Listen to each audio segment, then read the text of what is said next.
अस्सलाम वालेकुम friends, welcome back to my channel. 9th class की बायोलॉजी का चैप्टर नंबर 6 हम स्टडी कर रहे थे, जो कि था बायोमॉलिक्यूल्स के बारे में। ठीक है, और आज इसका हमारे पास लास्ट टॉपिक है न्यूक्लिक एसिड्स के बारे में। हमने इसके अंदर 3 बायोमॉलिक्यूल ऑलरेडी पढ़ रखे हैं। प्रोटीन्स के बारे में हमने पढ़ा, कार्बोहाइड्रेट्स के बारे में पढ़ा और लिपिड्स के बारे में पढ़ा। आज इसका जो है लास्ट टॉपिक क्या है, न्यूक्लिक एसिड्स के बारे में। ये भी बायोमॉलिक्यूल्स होते हैं हमारी बॉडी के अंदर। ये स्ट्रक्चरल रोल प्ले कर रहे हैं, फंक्शनल रोल प्ले कर रहे हैं और बहुत ज़्यादा इनकी क्या है हमारी बॉडी में इम्पोर्टेंस है। तो अगर हम बात करें न्यूक्लिक एसिड की, तो न्यूक्लिक एसिड जो है बेसिकली ऐसे बायोमॉलिक्यूल हैं जो कि छोटे छोटे यूनिट से मिलकर बने होते हैं। ठीक है,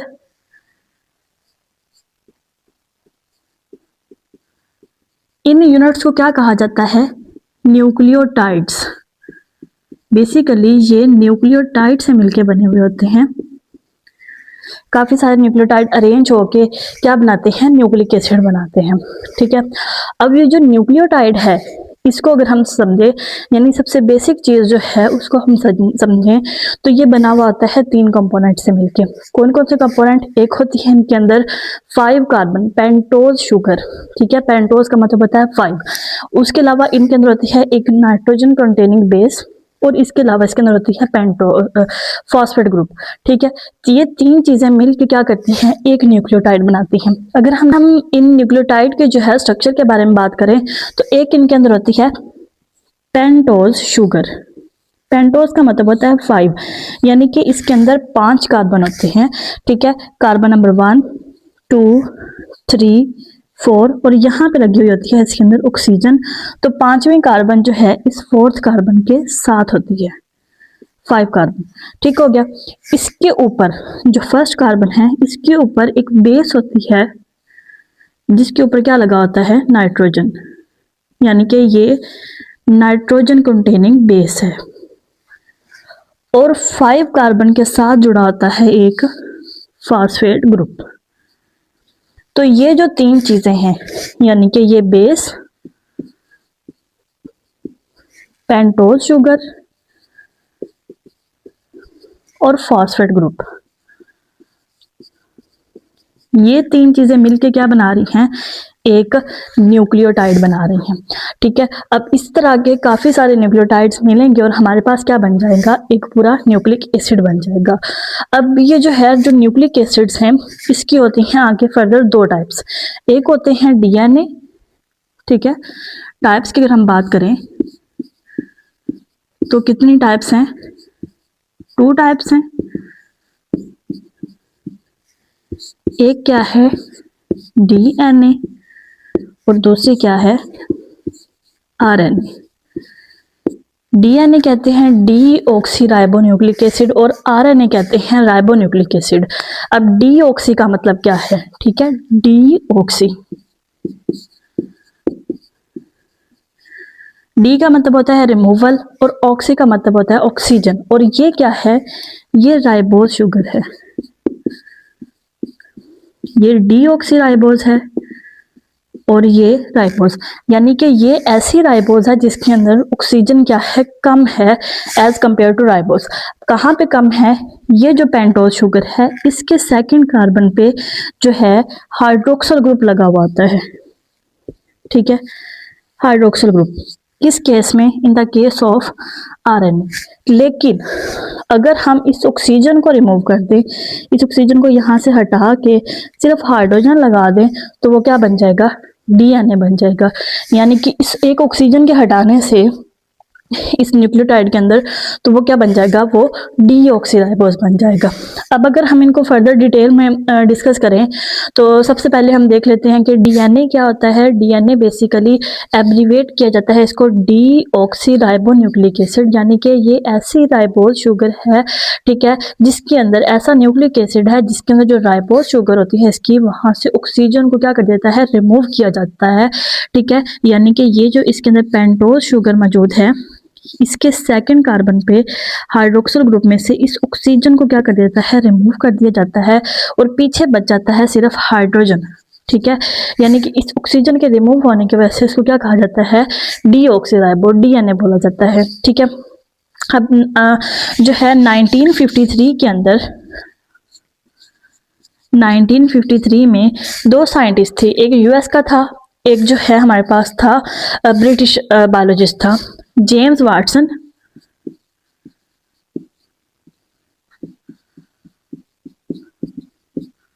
और फ्रांसिस क्रिक। इन दोनों ने क्या किया, इस डीएनए का एक डबल हेलिक्स मॉडल पेश किया।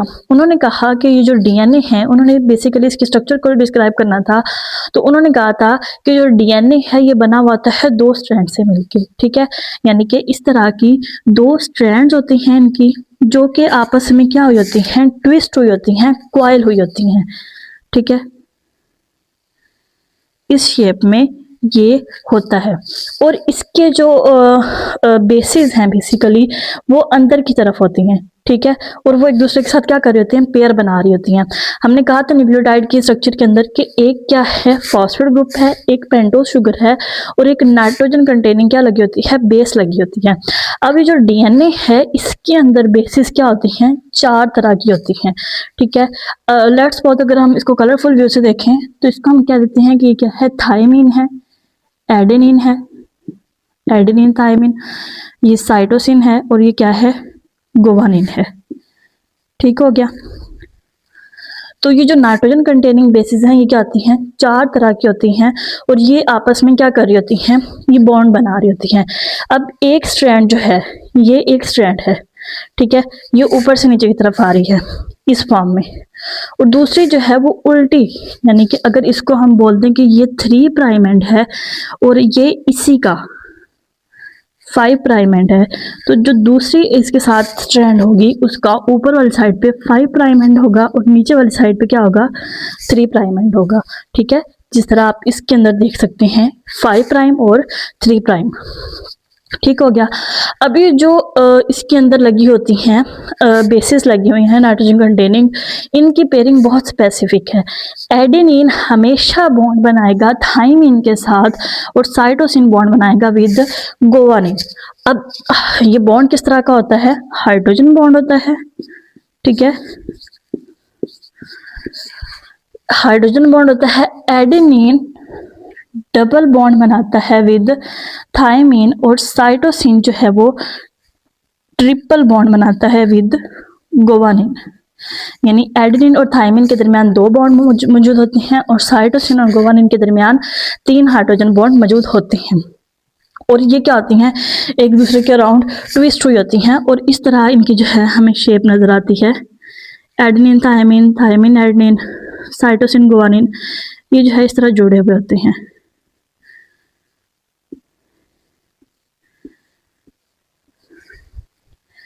एक दूसरे के राउंड क्या हो जाती हैं, ट्विस्ट हो जाती हैं, ठीक हो गया। इसके बाद अगर हम इसके बात कर लें फंक्शन क्या होता है इस डीएनए का हमारी बॉडी के अंदर, इस डीएनए का फंक्शन हेरिडिटेरी होता है बेसिकली, यानी इनहेरिटेंस में इसका ज़्यादा रोल होता है। क्या रोल होता है कि पेरेंट्स से ऑफस्प्रिंग के अंदर करेक्टरिस्टिक को लेके जाना, ठीक है, और वो कैरेक्टरिस्टिक किसके फॉर्म में जाते हैं, इसी सीक्वेंस के फॉर्म में, ठीक है। लेट्स सपोज कि अगर पेरेंट्स के अंदर ये सीक्वेंस मौजूद है, ये जो बेसिस हैं इनका ये वाला प्रॉपर सीक्वेंस मौजूद है, ये सीक्वेंस डिटरमाइन करता है कि किस तरह के अमाइनो एसिड बनेंगे, ठीक है। ये जो बेसिस का सीक्वेंस है ये डिटरमाइन करता है sequence of amino acid. Amino acid already आपने पढ़ा हुआ है किसके लिए होता है, for the synthesis of protein.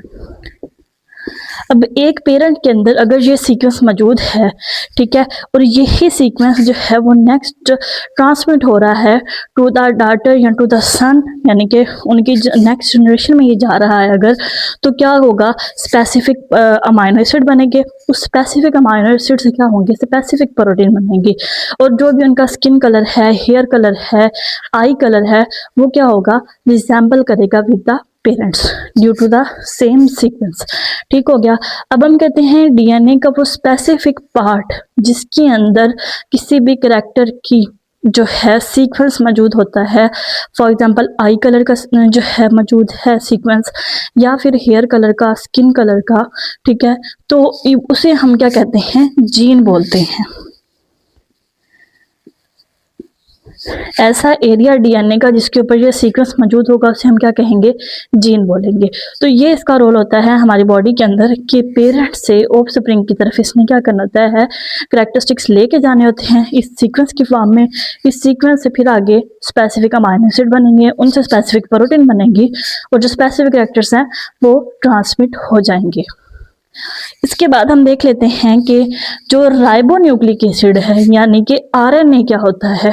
RNA जो है बेसिकली ये एक क्या होती है, ये राइबोज शुगर होती है, ठीक है। यानी कि इसकी जो शुगर है वो क्या होगी, राइबोज होगी, ना कि डीऑक्सी-राइबोज। और दूसरी बात ये कि ये क्या होता है, सिंगल स्ट्रैंड होती है, ठीक है।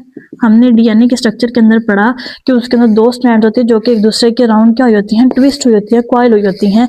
लेकिन जो हमारे पास आरएनए है उसके अंदर क्या होगी, जस्ट एक ही स्ट्रैंड मौजूद होगी, सेकंड स्ट्रैंड इसके अंदर मौजूद नहीं होती। और जो नाइट्रोजन कंटेनिंग बेसिस हैं वो भी क्या होती हैं, इसके अंदर 4 ही होती हैं, जस्ट लाइक डीएनए, ठीक है। और इसके अंदर जो नाइट्रोजन बेसिस हैं वो कितनी होती हैं, 4। एक तो ये कि ये सिंगल स्ट्रैंड होती है, ट्विस्टेड फॉर्म में होती है, ठीक है, बिल्कुल सीधी नहीं बल्कि इस तरह की फॉर्म में सिंगल स्ट्रैंड इसकी मौजूद होती है। और इसके अंदर जो है वो 4 बेसिस होती हैं, गोवानिन, साइटोसिन, एडेनिन। लेकिन थायमिन की जगह इसके अंदर मौजूद होती है यूरासिल। ये बेस जो है वो क्या होती है, चेंज हो जाती है, थायमिन की जगह पे आती है यूरासिल, ठीक हो गया। तो अब हम कहते हैं कि इसकी जो है आरएनए जो है राइबोन्यूक्लिक एसिड है, इसकी फर्दर 3 टाइप्स होती हैं। एक होता है मैसेंजर आरएनए, एक होता है ट्रांसफर आरएनए और एक होता है राइबोसोमल आरएनए। मैसेंजर आरएनए क्या करता है, डीएनए से इंफॉर्मेशन लेता है और उसको ले जाता है किसके पास, राइबोसोम के पास, ठीक है। हमें पता है कि राइबोसोम क्या करता है, प्रोटीन की सिंथेसिस करता है, राइबोसोम। प्रीवियस चैप्टर में हमने इसके स्ट्रक्चर को भी डिस्कस किया हुआ है कि एक लार्जर सब यूनिट होता है वो मिलता है स्मॉलर सब यूनिट के साथ, ठीक है, और क्या करता है, प्रोटीन की सिंथेसिस करता है। अब हमने कहा था कि डीएनए के अंदर स्पेसिफिक अमाइनो एसिड होते हैं फॉर सिंथेसिस ऑफ प्रोटीन। अब क्या होगा कि डीएनए जो है डुप्लीकेट होगा और जो है वो आरएनए बना देगा, एक डीएनए से मैसेंजर आरएनए की फॉर्म में वो जो स्पेसिफिक सीक्वेंस है वो क्या हो जाएगा, कॉपी हो जाएगा और उस कॉपीड सीक्वेंस को वो लेके आएगा इस राइबोसोम के पास, ठीक है। उसके बाद आता है ट्रांसफर आरएनए। ट्रांसफर आरएनए क्या करता है, यानी कि ये तो लेके आएगा ना, सीक्वेंस लेके आएगा डीएनए टू राइबोसोम, ठीक है। और ये जो ट्रांसफर आरएनए है ये क्या करता है, ये स्पेसिफिक अमाइनो एसिड्स दे देगा टू राइबोसोम, यानी इस सीक्वेंस को राइबोसोम रीड करेगा और बताएगा कि किस टाइप का उसको अमाइनो एसिड चाहिए। फिर ट्रांसफर आरएनए उसको वो अमाइनो एसिड देगा और वो उसको जोड़ता जाएगा और क्या बना देगा, हमारे पास प्रोटीन बन जाएगी। जो राइबोसोमल आरएनए है ये क्या करता है, स्ट्रक्चर प्लस फंक्शनल रोल होता है इसका ऑफ राइबोसोम, यानी कि ये राइबोसोम की स्ट्रक्चर को भी बना रहा है और उसके फंक्शन को भी इम्प्रूव कर रहा है ताकि हमारे पास स्पेसिफिक क्या हो, प्रोटीन सिंथेसिस हो सके। तो ये था हमारे पास आरएनए जिसके अंदर जो है वो सिंगल स्ट्रैंड है और थायमिन की जगह क्या है, यूरासिल है। 3 टाइप्स है, मैसेंजर आरएनए, ट्रांसफर आरएनए और राइबोसोमल आरएनए। और ये तीनों टाइप्स मिलके बेसिकली क्या कर रही हैं, राइबोसोम को कह रही हैं कि वो क्या करे, प्रोटीन की सिंथेसिस करे, जो कि हमारी बॉडी के लिए बहुत ही इम्पोर्टेंट पार्ट है हमारी बॉडी का, प्रोटीन। इसके बाद हम देख लेते हैं कि जो डीएनए और आरएनए हैं ये वर्क कैसे करते हैं। बेसिकली जो वर्किंग है डीएनए और आरएनए की, इसको हम सेंट्रल डोग्मा भी बोलते हैं, ठीक है। और ये जो इनकी डीएनए और आरएनए की वर्किंग है ये सेल के अंदर हो रही होती है। फॉर एग्जांपल कि अगर हम एज्यूम कर लें कि ये हमारे पास क्या है, एक सेल है और ये सेल का क्या है, न्यूक्लियस है। ठीक है, हमें पता है कि इस न्यूक्लियस के अंदर क्या मौजूद होता है, क्रोमोसोम मौजूद होता है। और ये क्रोमोसोम किस चीज से मिलकर बना हुआ है, डीएनए से मिलकर बना हुआ है। अब इस क्रोमोसोम के अंदर बहुत ज्यादा क्या मौजूद है, डीएनए मौजूद है। और उस डीएनए के अंदर क्या है, थाउजेंड्स ऑफ न्यूक्लियोटाइड्स मौजूद हैं। ठीक है, यानी कि अगर हम इसके इतने से पार्ट को ले लें तो, और ये हमारे पास इस फॉर्म में मौजूद है, इसके अंदर क्या है, थाउजेंड्स ऑफ न्यूक्लियोटाइड्स मौजूद हैं। अब ये जो न्यूक्लियोटाइड का स्पेसिफिक पार्ट जिसके अंदर क्या है, इंफॉर्मेशन मौजूद है, किस फॉर्म में, सीक्वेंस की फॉर्म में, यानी कि एडेनिन थायमिन थायमिन साइटोसिन, ठीक sorry adenine thymine thymine adenine cytosine guanine guanine cytosine, इस फॉर्म में, इस सीक्वेंस के फॉर्म में क्या है, वो इंफॉर्मेशन मौजूद है। वो क्या करती है, उस इंफॉर्मेशन को हम या उस सेगमेंट को हम क्या बोलते हैं, वो क्या है, जीन है। उस पार्ट को क्या कर लिया जाता है, कॉपी कर लिया जाता है। यानी कि डीएनए की स्ट्रैंड जो है, अगर हम यहाँ करें तो ये इस फॉर्म में डीएनए है,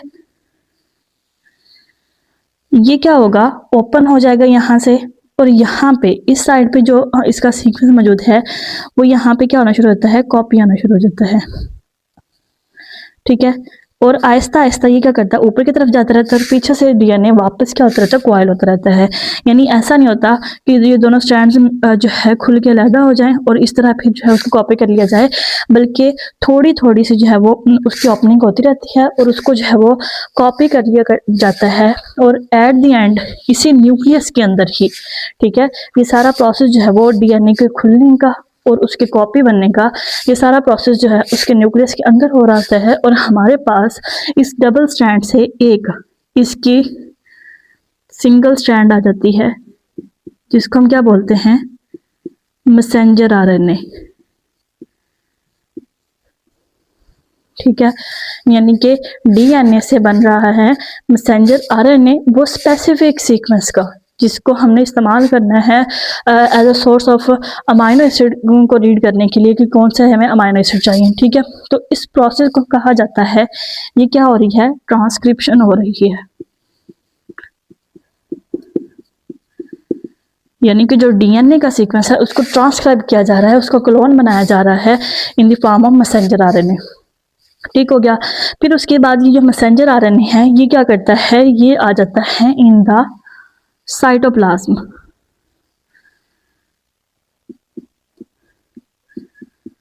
साइटोप्लाज्म में ये मूव करते करते पहुंच जाता है टू द राइबोसोम। अब राइबोसोम क्या करेगा, इसको रीड करेगा। ठीक है, रीड करने के बाद जो ट्रांसफर आरएनए होगा वो इसी सीक्वेंस के लिहाज से क्या प्रोवाइड करेगा, अमाइनो एसिड्स प्रोवाइड करेगा। ठीक है, इस तरह अमाइनो एसिड क्या होंगे, जुड़ते जाएंगे इसी प्रॉपर सीक्वेंस के थ्रू। ठीक है, और क्या होगा, हमारे पास ये प्रोटीन बनती जाएगी और इसको कहा जाता है, इस प्रोसेस को, ट्रांसलेशन।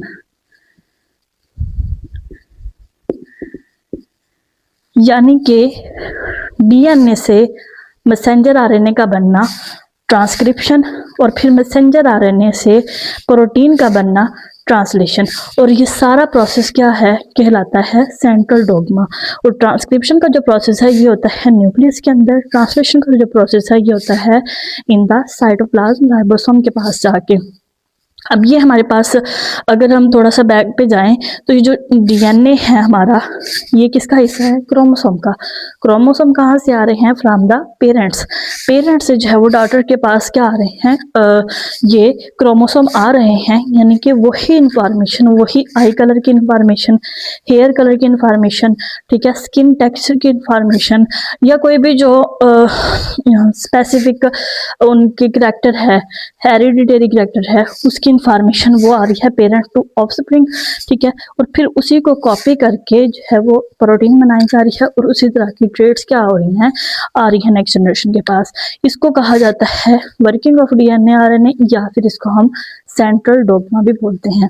तो ये था आज का हमारा टॉपिक, जिसके अंदर हमने स्टडी किया कि जो न्यूक्लिक एसिड हैं ये बेसिकली यूनिट से मिलके बने होते हैं, जिसको हम न्यूक्लियोटाइड बोलते हैं। उसके 3 कंपोनेंट देखे, बेसिस देखे डिफरेंट टाइप्स की, पेंटोस शुगर देखी हमने, और फास्फेट ग्रुप को देखा। फिर हमने कहा कि अगर ऑक्सीजन को हटा दिया जाए तो वो डीऑक्सीराइबोस बन जाएगी, यानी डीएनए बन जाएगा, और अगर ऑक्सीजन मौजूद रहे वहाँ पे पेंटोस शुगर के पास तो वो राइबोन्यूक्लिक एसिड होगा। इसके बाद हमने इसकी वर्किंग देखी। तो ये था हमारा आज का टॉपिक। इसके बाद हम जो है वो नेक्स्ट अपना चैप्टर 7 स्टार्ट करेंगे। तब तक के लिए stay connected. Thank you and अल्लाह हाफिज़।